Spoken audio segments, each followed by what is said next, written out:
jaallatamtoota daawwattoota VTV guyyaa har'aa guyyaa ayyaana Shinooyyee kabaja irratti kan nuti argamnu magaalaa Adaamaatti egaa kunoo shamarran waliin ta'uudhaan bakkeewwan adda addaa Adaamaa keessa naanna'uudhaan ayyaana Shinooyyee kabajna. Oromoon egaa aadaawwan hedduudha kan inni qabu isaan keessaa egaa ayyaanni kun tokkodha. Ayyaanni kun kan kabajamu egaa bara haaraa sababeeffachuudhaan bara haaraatti seenuuf yeroo jennudha jechuudha. Asumaan egaa baga bacaqii gannaa baatanii booqaa biraatti darbitanii isiniin jenna ayyaana gaarii isiniif haa ta'u ammas nu waliin tura afeerraa kee.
kabajamtoota daawwattoota keenya kan isin biraan gahaa turre sirna qunnii buqqifannaa gaggeeffamaa turedha.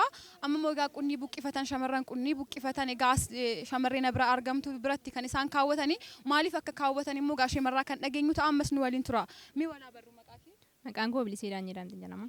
Mee maaliif kan isaan qunnii buqqifataniiru shamarranii maaliif kan isaan si bira kaawwatan? Ana mootii durbaa godhanii waan haadha filataniif ana bira kaawwatanii borummoo yeroo deemnu anarraa fudhatanii to'ee gara qaammee keenyatti deemna jechuudha. Kanaaf ana bira kaatu har'a. Itti fufaa jechuudha. Haadha qunnii buqqifanneerraa har'a immoo sirna qaammeetiif jala bultii isaati irratti qunnii buqqifannee jirra. Boru saganticha ganamarraa kaasnee galgalaatti kan itti fufnu ta'a.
Yeah.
ballise inni kijibe losha babbareda urji fakka fakati ya disenoma limona mone warra daga madafa cal isen kairo jirada